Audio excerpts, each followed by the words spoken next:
Many lives many masters. लेखक doctor Brian वीज। अध्याय 10। यह सप्ताह बहुत जल्दी बीत गया। मैंने पिछले सप्ताह के सत्र की टेप की गई बातचीत को बार बार सुना। किस तरह मैं पुनर्नवीनता की अवस्था तक पहुंच रहा था।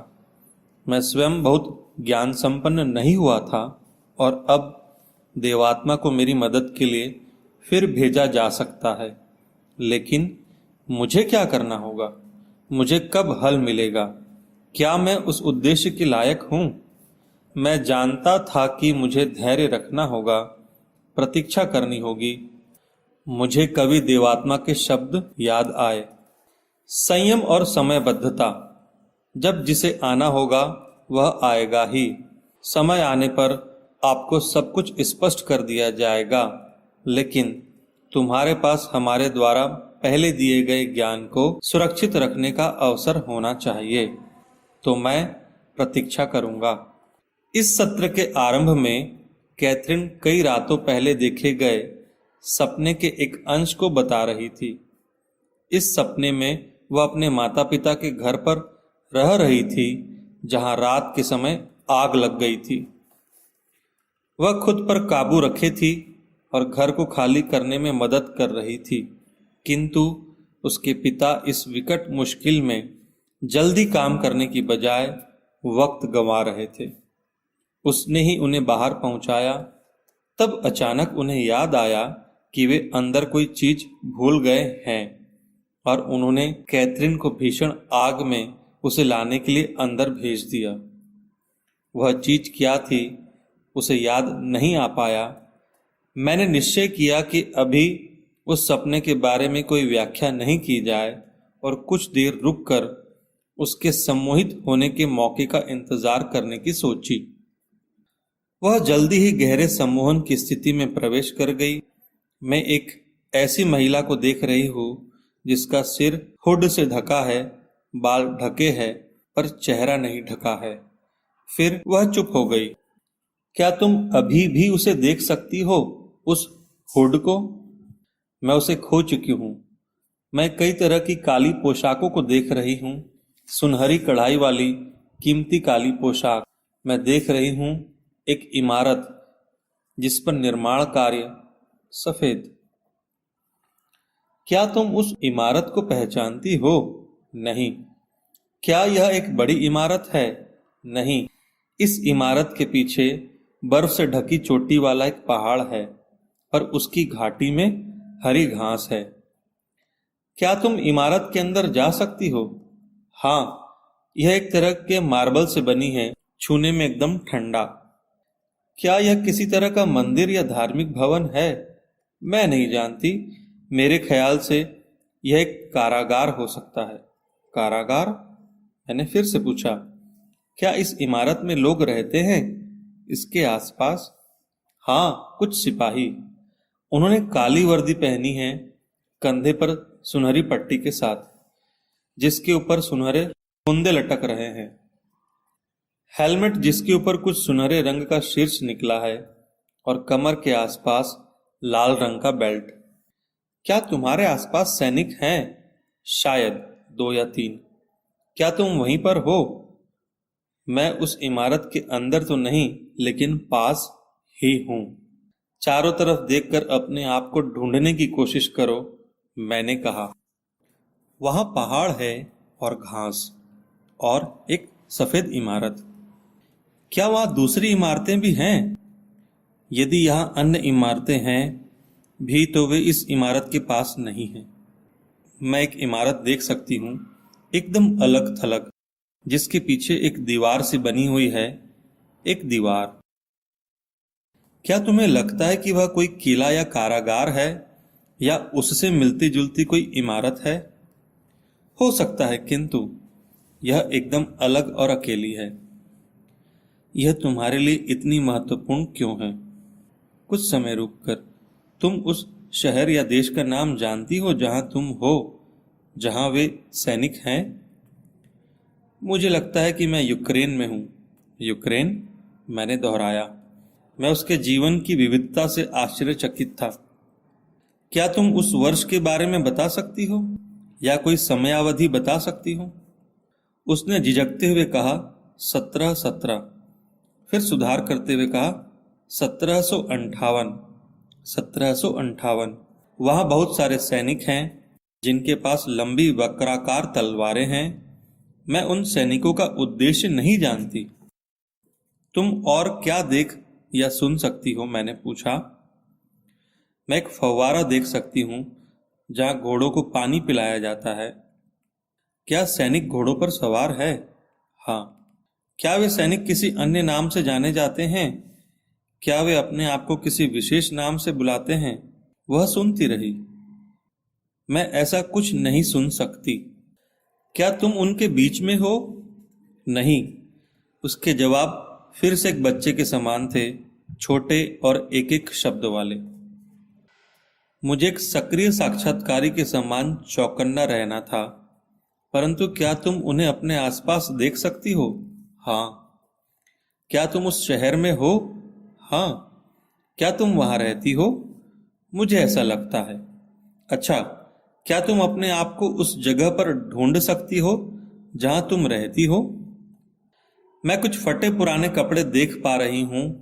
मैं केवल एक बच्चे को देख रही हूं, एक लड़का जिसने फटे पुराने कपड़े पहन रखे हैं। वह ठंडा। क्या उसका इस शहर में घर है? एक लंबे अंतराल के बाद मैंने पूछा। मैं नहीं देख पा रही हूं, उसने कहा। ऐसा लग रहा था कि उसे इस जीवन काल से जुड़ने में कठिनाई महसूस हो रही है। उसके जवाब कुछ अस्पष्ट, कुछ अनिश्चित से थे। अच्छा, क्या तुम उस लड़के का नाम जानती हो? नहीं। उस लड़के के साथ क्या हो रहा है? उसके साथ जाओ और देखो क्या हो रहा है। उसका कोई परिचित, एक कैदी है, एक दोस्त या रिश्तेदार? मुझे लगता है कि वह उसके पिता है। उसके जवाब छोटे थे। क्या तुम वह लड़का हो? मुझे नहीं पता। क्या तुम बता सकती हो कि उसके पिता के जेल में होने पर वह कैसा महसूस कर रहा है? हाँ, वह बहुत घबराया हुआ है कि वे उन्हें मार डालेंगे। उसके पिता ने क्या किया है? उन्होंने सैनिकों से कुछ चुराया है, कुछ कागजात या कुछ और। उस लड़के को पूरी तरह से कुछ समझ में नहीं आ रहा है। नहीं, वह शायद अपने पिता को फिर कभी नहीं देख पाएगा। क्या वह अपने पिता को देख पा रहा है? नहीं। क्या वह जानता है कि उसके पिता कितने समय तक कैद रहेंगे या जीवित रहेंगे भी या नहीं? नहीं, उसने जवाब दिया। उसकी आवाज भर्राई हुई थी और वह काफी उदास और दुखी थी। हालांकि वह बहुत अधिक जानकारी नहीं दे रही थी, परंतु वह उन घटनाओं को जिन्हें वह देख पा रही थी और महसूस कर रही थी, उनसे विचलित नजर आ रही थी। जो कुछ भी वह लड़का महसूस कर रहा है, क्या तुम भी महसूस कर पा रही हो? उसके ही जैसा भय और व्याकुलता, क्या तुम उसे भी महसूस कर रही हो? मैंने आगे पूछा। हाँ, और वह खामोश हो गई। क्या हो रहा है? आगे की घटनाओं में झांक कर देखो। मैं जानता हूं कि यह मुश्किल है, किंतु आगे की घटनाओं को देखो, कुछ हो रहा है। उसके पिता को फांसी दे दी गई है। अब वह कैसा महसूस कर रहा है? उन्हें उस अपराध की सजा दी गई है जो उन्होंने कभी किया ही नहीं, किंतु वे लोगों को बिना कारण ही सजा दे देते हैं। वह लड़का इस बात से बहुत दुखी होगा। मुझे ऐसा नहीं लगता है कि जो कुछ भी हुआ है वह उसे पूरी तरह समझ पाया है। क्या कुछ ऐसे लोग हैं जिनकी वह मदद ले सकता है? हाँ, पर उसका जीवन बहुत ही कठिन होगा। उस लड़के का क्या हुआ? मुझे नहीं पता। शायद वह मर जाएगा। उसकी आवाज में दुख नजर आ रहा था। वह फिर खामोश हो गई और ऐसा लगा कि वह अपने चारों तरफ देख रही थी। तुम्हें क्या दिखाई दे रहा है? मैं एक हाथ जो कुछ पकड़ने के लिए सफेद। मैं नहीं जानती कि यह क्या है। उसने कुछ पलों के लिए फिर चुप्पी साध ली। तुम और क्या देख पा रही हो? मैंने पूछा। कुछ नहीं, अंधेरा। या तो वह मर गई थी या उसने अपने आप को उस दुखी लड़के से अलग कर लिया था जो 200 साल पहले यूक्रेन में रहता था। क्या तुमने उस लड़के को छोड़ दिया है? हाँ, वह धीमे से बोली। वह आराम कर रही थी। तुमने इस घटनाक्रम से क्या सीखा? वह इतना महत्वपूर्ण क्यों था? हम जल्दबाजी में लोगों के बारे में फैसला नहीं ले सकते। हमें उनके प्रति ईमानदार होना चाहिए। जल्दबाजी में लिए गए फैसले के कारण कई जीवन बर्बाद हो चुके थे। उसके पिता के बारे में लिए गए फैसले के कारण उस लड़के का जीवन छोटा और कठिन हो गया था। हाँ, उसने फिर से चुप्पी साध ली। क्या तुम अब कुछ और देख रही हो? क्या तुम कुछ सुन रही हो? नहीं। फिर से एक संक्षिप्त जवाब और सन्नाटा छा गया। किन्हीं कारणों से यह संक्षिप्त जीवन काल काफी कठिन हो गया था, अतः मैंने उसे कुछ समय आराम करने की सलाह दी। विश्राम करो और शांति महसूस करो। तुम्हारा शरीर स्वयं ही स्वस्थ हो रहा है। तुम्हारी आत्मा आराम कर रही है। क्या अब तुम बेहतर महसूस कर रही हो? आराम महसूस हो रहा है। यह सब उस छोटे लड़के के लिए कठिन था, बहुत कठिन, परंतु अब तुम फिर से आराम कर रही हो। तुम्हारा मन तुम्हें किन्हीं दूसरी जगहों पर ले जा सकता है, दूसरे काल में, दूसरी स्मृतियों में। क्या तुम आराम कर रही हो? हाँ, मैंने सपने के उस अंश को टटोलना चाहा जो उस जलते हुए घर, उसके पिता का समय गंवाना और उसे कोई चीज लाने के लिए उस घर में वापस भेजना आदि के बारे में था। अब मैं तुमसे उस सपने के बारे में एक सवाल पूछना चाहता हूं जो तुम्हारे पिता से संबंधित है। अब तुम वह सपना याद कर सकती हो। अब तुम एक गहरे सम्मोहन की स्थिति में हो, जो कि ठीक है। क्या तुम याद कर पा रही हो? हाँ। क्या तुम्हें यह याद है कि तुम घर में कोई चीज लेने के लिए वापस गई थी? हाँ, वह एक धातु से बना बक्सा था। तुम्हारे पिता की ऐसी कौन सी महत्वपूर्ण चीज उस बक्से में थी जिसके लिए उन्होंने तुम्हें उस जलते हुए घर में वापस भेजा? उनके डाक टिकट और सिक्के, जिन्हें वे जमा करके रखते हैं, उसने जवाब दिया। वह अपने सपने के बारे में जितनी विस्तृत जानकारी सम्मोहन की स्थिति में दे पा रही थी, उतनी विस्तृत जानकारी वह जागृत अवस्था में नहीं दे पाती थी। सम्मोहन एक ऐसा शक्तिशाली अस्त्र है जिसके द्वारा हम न केवल मस्तिष्क की गहराइयों में उतर सकते हैं, वरन किसी भी व्यक्ति की स्मृतियों का विस्तृत विवरण भी प्राप्त कर सकते हैं।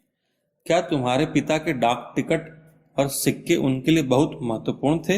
हाँ, परंतु सिर्फ सिक्कों और डाक टिकटों के लिए उस जलते हुए घर में भेजकर तुम्हारे जीवन को खतरा? उसने मेरी बात को बीच में काटते हुए कहा, उन्होंने ऐसा नहीं सोचा कि वह मुझे खतरे में डाल रहे हैं। क्या वह ऐसा सोच रहे थे कि इस तरह भेजना सुरक्षित है? हाँ। तो फिर तुम्हारी जगह वह खुद क्यों नहीं गए? क्योंकि उन्होंने सोचा कि मैं ज्यादा तेजी से जा सकती हूँ। अच्छा, पर क्या तुम्हें कोई खतरा लगा? हाँ, परंतु उन्होंने ऐसा महसूस नहीं किया था। क्या उस सपने का तुम्हारे लिए कुछ और भी अर्थ था? तुम्हारे पिता के साथ तुम्हारे रिश्ते को लेकर? नहीं, मुझे नहीं मालूम। वे उस जलते हुए घर से बाहर निकलने की जल्दी में नहीं दिखाई दे रहे थे। नहीं, वे इस तरह से आराम से काम क्यों कर रहे थे? तुम जल्दी में थी, तुम खतरा देख पा रही थी, क्योंकि वे परिस्थिति से बचना चाहते हैं। मैंने इन क्षणों में उसके सपने के इस भाग की व्याख्या करने का निश्चय किया। हाँ, यह उनकी पुरानी आदत है और तुम उनके काम करती हो, जैसे कि बॉक्स लेकर आना। मुझे आशा है कि वह तुमसे कुछ सीख सकते हैं। मेरा ऐसा मानना है कि आग इस बात को दर्शा रही है कि तुम्हारे लिए समय खत्म हो रहा है। तुम इस खतरे को समझ पा रही हो और तुम्हारे पिता नहीं। वह व्यर्थ में समय गंवा रहे होते हैं और भौतिक चीजों को लाने के लिए तुम्हें अंदर भेजते हैं। तुम बहुत कुछ जानती हो और तुम्हारे पास उन्हें सिखाने के लिए बहुत कुछ है, पर वह कुछ सीखने के लिए उत्साहित नजर नहीं आते। नहीं, उसने सहमति जताई। वह तैयार नहीं होते हैं। मैं इसी तरह से तुम्हारे सपने को देखता हूं, किंतु तुम उनके साथ जबरदस्ती नहीं कर सकती। यह केवल वही समझ सकते हैं। हाँ, उसने फिर से सहमति जताई और उसकी आवाज गहरी और भारी हो गई। यह इतना महत्वपूर्ण नहीं है कि हमारा शरीर आग में जाए यदि हम उसे नहीं चाहते हैं। एक देवात्मा ने उस सपने को मुझे एक अलग ही परिप्रेक्ष्य में दिखाया। मैं इसके अचानक प्रवेश से आश्चर्यचकित था और मैं उस विचार को केवल दोहरा सकता था। हमें अपने शरीर की जरूरत नहीं है। नहीं, हम कई चरणों से गुजरते हैं जब हम यहाँ होते हैं। सबसे पहले हम एक शिशु का शरीर त्यागते हैं और एक बच्चे में प्रवेश करते हैं, बच्चे से एक वयस्क और एक वयस्क से एक वृद्ध में। हम ऐसा क्यों नहीं करते कि एक कदम आगे जाकर एक वयस्क शरीर को त्याग कर एक आध्यात्मिक धरातल पर चले जाए? हम ऐसा ही करते हैं। हम बढ़ना नहीं छोड़ते, हम वृद्धि करते जाते हैं। हम आध्यात्मिक धरातल में भी बढ़ते जाते हैं। वहां हम विकास के विभिन्न चरणों से गुजरते जाते हैं। जब हम वहां पहुंचते हैं तो हम खत्म हो चुके होते हैं। हम सबसे पहले नवीनीकरण की प्रक्रिया से गुजरते हैं, फिर सीखने के चरण से, तब जाकर हम निर्णय लेने के चरण में पहुंचते हैं। इसके बाद ही हम निर्णय लेते हैं कि हम कब, कहां और किस कारण से पुनः आना चाहते हैं। कुछ आत्माएं वापस न आने का निर्णय लेकर विकास के किसी दूसरे चरण को चुनती है और वे एक आत्मा के रूप में ही रहती है। कुछ आत्माएं दूसरों से अधिक समय लेती हैं वापस लौटने से पहले। यह सभी वृद्धि और सीखना, निरंतर वृद्धि ही हमारे शरीर का एक वाहन है, तब तक जब तक कि हम यहाँ हैं। यह हमारी आत्मा और हमारी आध्यात्मिक शक्ति है जो अंत तक हमारे साथ रहते हैं। मैं यह आवाज या उसका तरीका नहीं पहचान पाया। एक नई देवात्मा बोल रही थी और महत्वपूर्ण जानकारी के बारे में बोल रही थी। मैं इन आध्यात्मिक क्षेत्रों के बारे में और ज्यादा जानना चाहता था। क्या भौतिक अवस्था में कुछ भी सीखने की गति ज्यादा होती है? क्या यही कारण है कि लोग आध्यात्मिक अवस्था में हमेशा के लिए रुकना नहीं चाहते? नहीं, आध्यात्मिक अवस्था में कुछ भी सीखने की गति ज्यादा तेज होती है, भौतिक अवस्था से बहुत ज्यादा तेज। किंतु हमें क्या सीखने की जरूरत है, हम चुनते हैं। यदि हम कार्य करने के लिए किसी रिश्ते के माध्यम से वापस आना चाहते हैं तो हम वापस आते हैं। यदि हमारा कार्य खत्म हो जाता है तो हम इसी तरह से आगे बढ़ते जाते हैं। आध्यात्मिक रूप में आप कभी भी भौतिक जगत में रह रहे लोगों से संपर्क साध सकते हैं, परंतु तभी जब कभी बहुत ही महत्वपूर्ण कारण हो। अगर आपको कुछ बताना हो जो कि उनके लिए भी जानना अत्यावश्यक हो।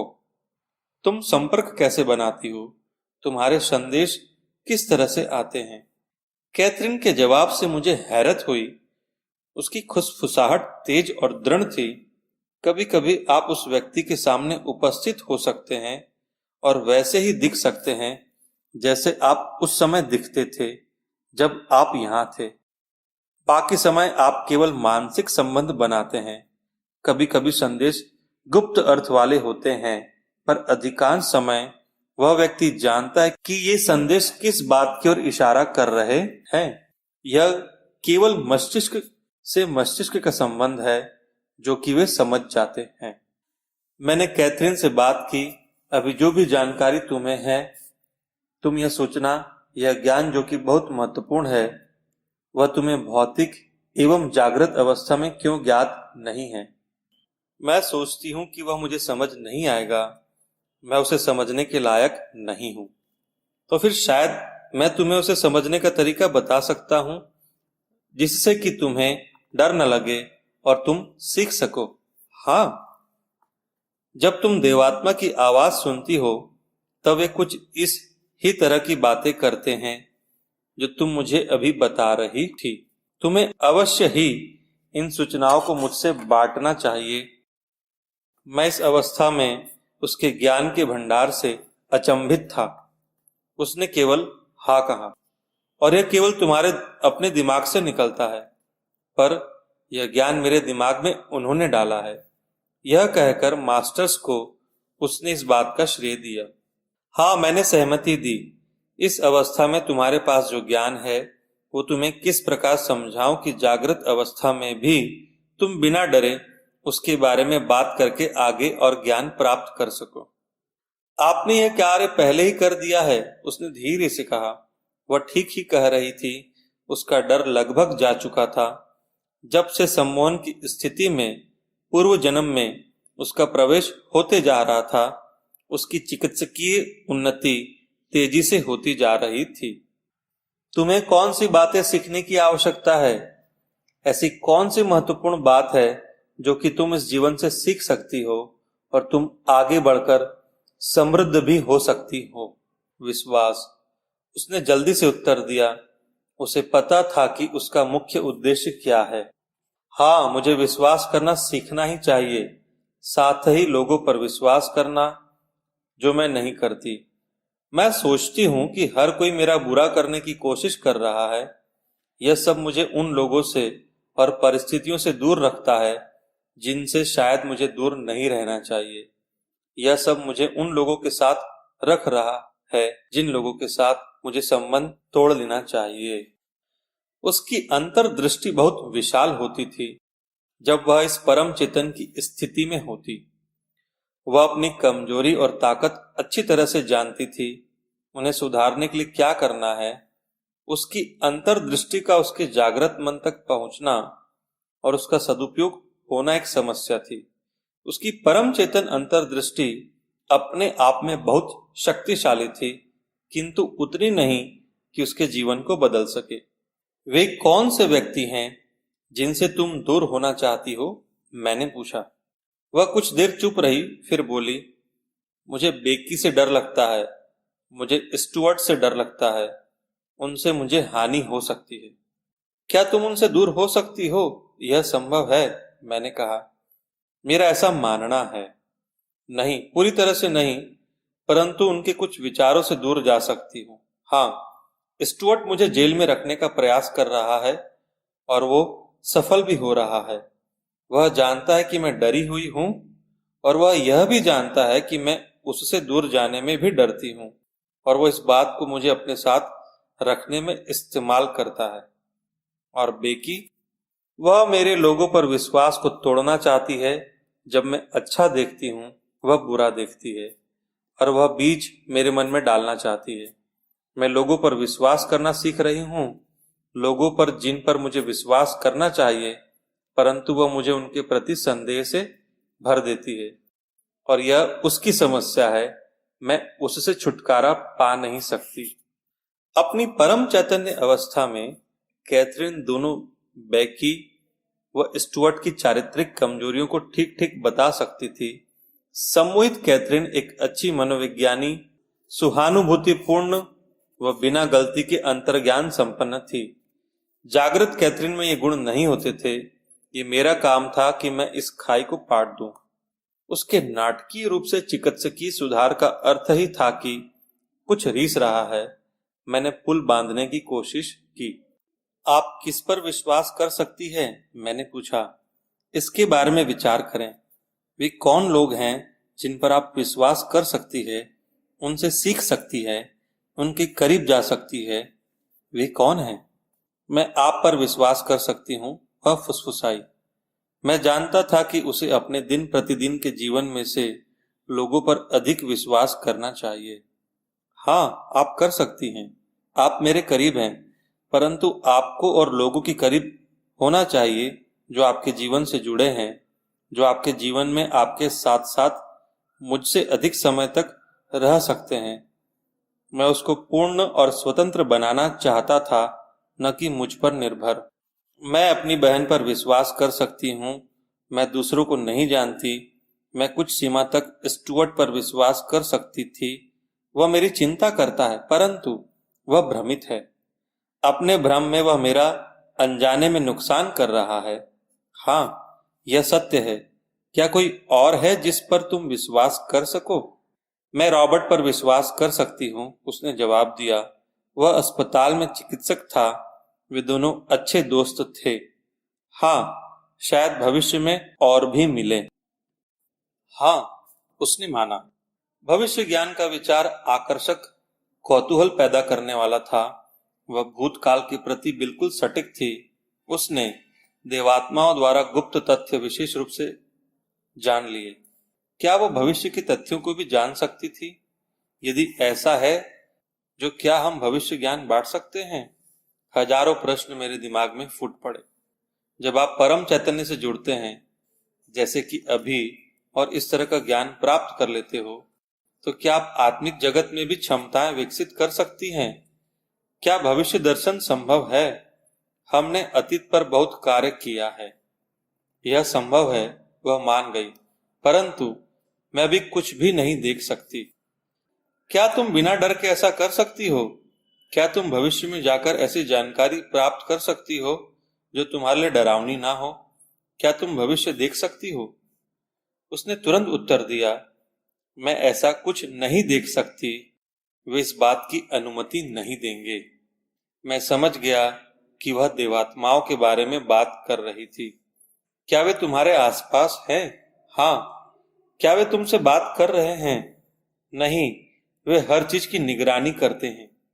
ऐसे समय जब कोई निगरानी कर रहा था, उस समय उसे भविष्य में झांकने की इजाजत नहीं थी। शायद हमें भविष्य में इस तरह झांकने से कुछ भी हासिल होने वाला नहीं था। शायद इस तरह का रोमांच कैथरीन को और अधिक व्याकुल कर देता। शायद हम इस प्रकार की जानकारी के लिए तैयार नहीं थे, इसलिए मैंने बात को आगे नहीं बढ़ाया। गिडॉन की आत्मा जो पहले तुम्हारे आसपास थी, वह क्या चाहती है? वह तुम्हारे पास क्यों है? क्या तुम उसे जानती हो? नहीं, मुझे ऐसा नहीं लगता। लेकिन वह तुम्हें खतरों से बचाता है। हाँ, और देवात्माएं, मैं उन्हें नहीं देख सकती। कभी कभी उनके पास मेरे लिए संदेश होते हैं जो मुझे और आपको दोनों की मदद करते हैं। क्या वे संदेश तुम्हारे लिए तब भी उपलब्ध होते हैं जब तुम उनसे बात नहीं कर रही होती हो? क्या वे अपने विचार तुम्हारे दिमाग तक पहुंचा देते हैं? हाँ। क्या वे इस बात की भी निगरानी करते हैं कि तुम कितनी दूर तक जा सकती हो, या तुम क्या क्या याद रख सकती हो? हाँ, अर्थात जीवन काल के विवरणों का कुछ उद्देश्य है। हाँ, आपके लिए और मेरे लिए, हमें समझाने के लिए, हमें भयमुक्त करने के लिए। विचारों के आदान प्रदान के कई तरीके हैं। वे अपना अस्तित्व दर्शाने के लिए उन्हें चुनते हैं। कैथरीन को उनकी आवाजें सुनाई देना, भूतकाल के दृश्यों और भविष्य काल की घटनाओं का अनुभव, या उसके दिमाग में उत्पन्न किए गए विचारों और योजनाओं आदि के द्वारा वे अपना अस्तित्व दर्शाना चाहते थे। वे हमें ज्ञान और अंतर्दृष्टि प्रदान करके हमारी राह को आसान बनाना चाहते थे, ऐसी राह जिस पर चलकर उस ज्ञान के द्वारा हम ईश्वर तुल्य बन सके। क्या तुम्हें पता है कि उन्होंने तुम्हें ही क्यों चुना? नहीं, माध्यम बनने के लिए। यह एक बहुत ही नाजुक सवाल था, क्योंकि जागृत अवस्था में कैथरीन उस टेप को सुन भी नहीं सकती थी। नहीं, उसने धीरे से कहा, क्या इससे तुम्हें घबराहट होती है? कभी कभी, अर्थात हमेशा नहीं।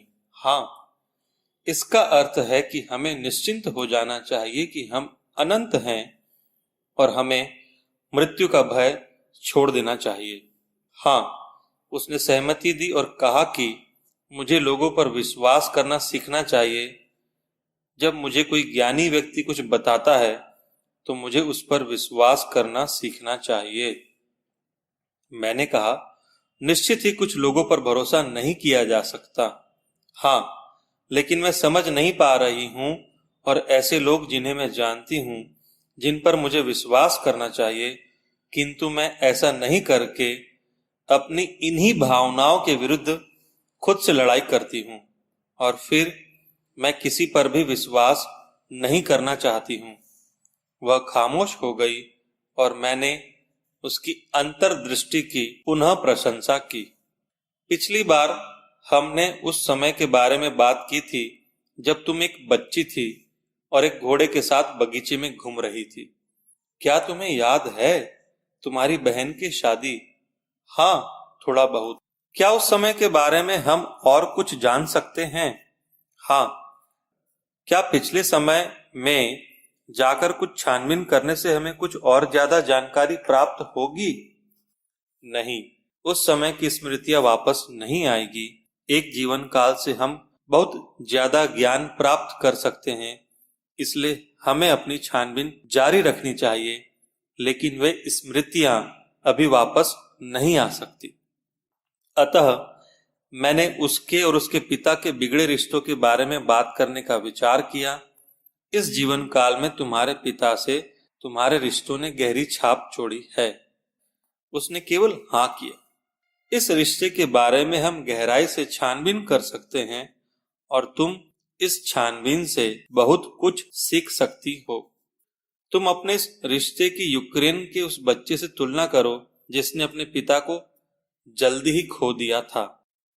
हालांकि तुमने इस जीवन में अपने पिता को नहीं खोया है, परंतु तुम्हारे और उनके रिश्तों में काफी कड़वाहट थी। वह रिश्ता एक बोझ था, उसने कहा और आगे बोली कि मेरे मन में कुछ विचार आ रहे हैं। मैंने ऐसा महसूस किया कि उसने किसी नए जीवन काल में प्रवेश कर लिया है। अतः मैंने पूछा, किस तरह के विचार? चेतना शून्यता के बारे में। जब आपको एनेस्थेसिया दिया जाता है तब क्या आप कुछ सुन सकते हैं? उसने पूछा और फिर खुद ही जवाब दिया, हाँ। वह उत्तेजित अवस्था में बुदबुदा रही थी। उस अवस्था में भी उसका दिमाग सक्रिय रहता है कि आसपास क्या चल रहा है। वे बातें कर रहे थे कि मेरे गले के ऑपरेशन के दौरान मेरा दम घुट सकता है। मुझे याद आया कि कैथरीन जब पहली बार मेरे पास आई थी, उसके कुछ महीने पहले ही उसके स्वर कंठ यानी वोकल कॉर्ड का ऑपरेशन हुआ था। इस ऑपरेशन के पहले वह बहुत चिंतित थी, पर ऑपरेशन के बाद होश में आकर तो वह बहुत घबरा गई थी। उसे शांत करने में घंटों समय लगा। ऐसा लग रहा था कि ऑपरेशन के दौरान बेहोशी की अवस्था में उसने डॉक्टरों की बातचीत को सुन लिया था, जिससे उसका डर और बढ़ गया था। मैं अपनी पढ़ाई के दिनों और उस दौरान हुए ऑपरेशनों को याद करने लगा। मुझे उन ऑपरेशनों के दौरान डॉक्टरों द्वारा सुनाए गए चुटकुले और नोक जोक याद आने लगी। मैं इस बात पर विचार कर रहा था कि उन रोगियों ने ऑपरेशन के दौरान क्या क्या सुना होगा और बेहोशी से उठने पर उन बातों का रोगियों के विचारों, उनकी भावनाओं, डर, चिंताओं आदि पर क्या असर पड़ा होगा। ऑपरेशन के दौरान सुनी गई बातों का अच्छा या बुरा कोई भी असर क्या रोगियों के ऑपरेशन के बाद के स्वास्थ्य लाभ पर पड़ता होगा? ऑपरेशन के दौरान कुछ नकारात्मक बातें सुनने के कारण भी कोई रोगी मर गया होगा? क्या निराश होकर किसी ने जीने की आशा छोड़ दी होगी? क्या तुम वह याद कर पा रही हो जो कुछ वे कह रहे थे? मैंने पूछा। वे बातें कर रहे थे कि उन्हें ट्यूब डालनी पड़ेगी और शायद इस कारण से मेरे गले में सूजन आ सकती है। वे नहीं सोच पाए थे कि मैं यह सब सुन रही थी। पर तुमने सुना? हाँ, इसी कारण मेरे सामने सारी समस्याएं खड़ी हुई। आज के सत्र के बाद कैथरीन को न तो कुछ निगलने का और ना ही गले में कुछ अटकने का डर रहा। यह सब आसान ही था। मेरी सारी चिंताओं का कारण गले में कुछ अटकने का डर ही था। उसने कहा, अब तुम चिंताओं से मुक्त महसूस कर रही हो? मैंने पूछा। हाँ, आपने उन सब बातों को मेरी यादों से मिटा दिया जो उन्होंने यानी डॉक्टरों ने की थी। वाकई मैंने? हाँ, आपने। उन्हें बातें करते समय सावधान रहना चाहिए था कि वे क्या बोल रहे हैं। मुझे अभी तक याद है कि उन्होंने मेरे गले में एक ट्यूब डाली, जिसके बाद मैं उन्हें कुछ भी नहीं बता पाई। अब तुम मुक्त हो। तुमने उन्हें बातें करते सुना था? हाँ, मैंने उन्हें बातें करते सुना। इतना कहकर वो 2 मिनट के लिए खामोश हो गई, फिर अपना सिर दाएं बाएं घुमाने लगी। ऐसा लग रहा था कि वह फिर से कुछ सुन रही थी। ऐसा लगता है तुम संदेश सुन रही हो। क्या तुम जानती हो ये संदेश कहाँ से आ रहे हैं? मैं आशा कर रहा था कि अब देवात्माएं प्रकट होगी। किसी ने मुझे बताया। उसने संक्षिप्त उत्तर दिया। तुमसे कोई बात कर रहा था, पर वे चले गए हैं। मैंने उन्हें वापस बुलाने की कोशिश भी की थी। कोशिश करो कि वे आत्माएं कुछ संदेश लेकर वापस आएं, हमारी मदद करने के लिए। वे तभी आती है जब वे आना चाहती है, मेरे बुलाने पर या मेरे चाहने पर नहीं आती। उसने दृढ़ता से उत्तर दिया। तुम्हारा इस पर कोई नियंत्रण नहीं है? नहीं। ठीक है, मैंने माना, किंतु बेहोशी से संबंधित संदेश तुम्हारे लिए महत्वपूर्ण था, क्योंकि वह तुम्हारे गले में अटकने की समस्या से संबंधित था। वह आपके लिए महत्वपूर्ण था, मेरे लिए नहीं। उसने तुरंत जवाब दिया। वह जवाब मेरे दिमाग में घूमने लगा। यह सच था कि वह गले में कुछ अटकने की समस्या से मुक्त हो गई, पर यह संदेश मेरे लिए ज्यादा महत्वपूर्ण था, न कि उसके लिए। मैं एक ऐसा व्यक्ति था जो ठीक होने में उसकी मदद कर रहा था। उसके सरल से जवाब के कई अर्थ थे। यदि मैं उसके सभी अर्थों को समझ पाता तो मैं मानव संबंधों के ज्ञान का बड़ा भंडार प्राप्त कर सकूंगा। मैंने ऐसा महसूस किया। शायद उसकी मदद करना उसका इलाज करने से ज्यादा महत्वपूर्ण था। मैंने पूछा, मेरे लिए तुम्हारी मदद करना क्या ज्यादा महत्वपूर्ण है? हाँ, जो कुछ उन्होंने किया था, आप उस समस्या का निवारण कर पाए हैं और आप यही कर रहे हैं। अब वह आराम कर रही थी। हम दोनों ने ही एक महत्वपूर्ण ज्ञान प्राप्त किया था। मेरी बेटी एमी अपनी तीसरी सालगिरह के कुछ ही दिनों बाद एक दिन दौड़कर आई और मेरे पैरों से लिपटकर बोली, पापा, मैं आपको 40,000 वर्षों से प्यार कर रही हूँ। मैंने उसके छोटे से मासूम चेहरे की तरफ देखा और खुश हो गया।